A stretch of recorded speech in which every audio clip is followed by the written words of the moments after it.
Welcome back to Footballology. So I want to bring someone to you guys' attention. I'm not going to really consider him an unknown superstar or put him in that category with some of our guys that we have there, but I definitely want to talk about him and the things that he's doing right now. He's part of the International Player Pathway Program, and personally, I think that he has a chance to make a 53-man roster. So I want to talk about Durval Queiroz Neto. He's a guy that's part of the International Player Pathway Program, and he's going to be right now, he's on the Miami Dolphins in a training camp. But they have an opportunity to actually put him on the 53-man roster. If they choose not to, they get an extra practice squad spot to put him on the practice squad and give him an ability to just get his coaching right or get to really understand the game of football from American coaches for the remainder of this 2019 season. And then I think they have an opportunity to bring him back the following year.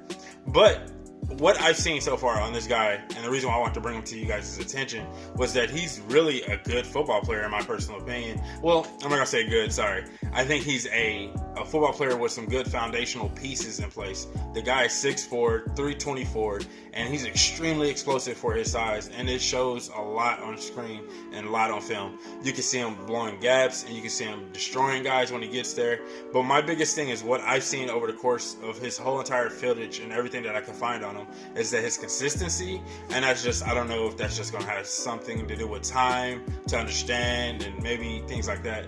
But realistically, when it came down to him dominating his opponents, he did so. And so I think it was time for him to make that switch to the NFL. I think it was time for him to go to the NFL to play against bigger and better opponents and just really kind of measure himself up against somebody his own size, if you will. Like I said, this guy was huge, and you can definitely see it on film. You can definitely see him going up against other players and how he just dominated the guy in front of him, because I think he was just that bigger and that better and that faster. And the guy was really strong, and he's just really explosive for his size. Also, something that I've noticed with him is that I think he has the ability to be coached too. I think he really wants to play the game of football. Like, if you look at a lot of players in the International Player Pathway, they've kind of played rugby. Some players, I think it was 2 players that played rugby, and him and another guy actually played football in Brazil. And so, well, he played in Brazil. I forget where the other guy played.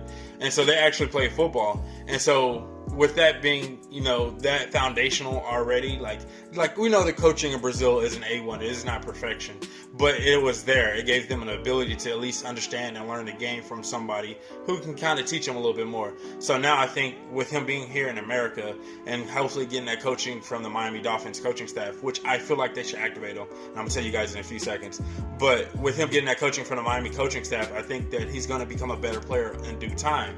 Now, the reason why I feel like they should activate him, or at least why they should put him on the 53-man roster, for one, he's a body.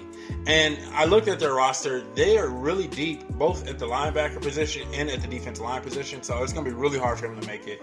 But like I said, with his athleticism, his speed, and his strength that he possessed already, just his foundational pieces that are in place for him, I think that if you activate him, by week 9, week 10, you can start to see some signs of him actually being a consistent player, hopefully. And so if I'm Miami Dolphins, I'm activating him. I'm putting him on the 53-man roster just to kind of give him that chance to develop, and hopefully so nobody else should try to have an opportunity to steal him, because I really feel like he's a good player. I only try to bring guys to you guys' attention that I feel like are really good, and so I really feel like he is a good player, and I feel like he has an opportunity to start in the NFL.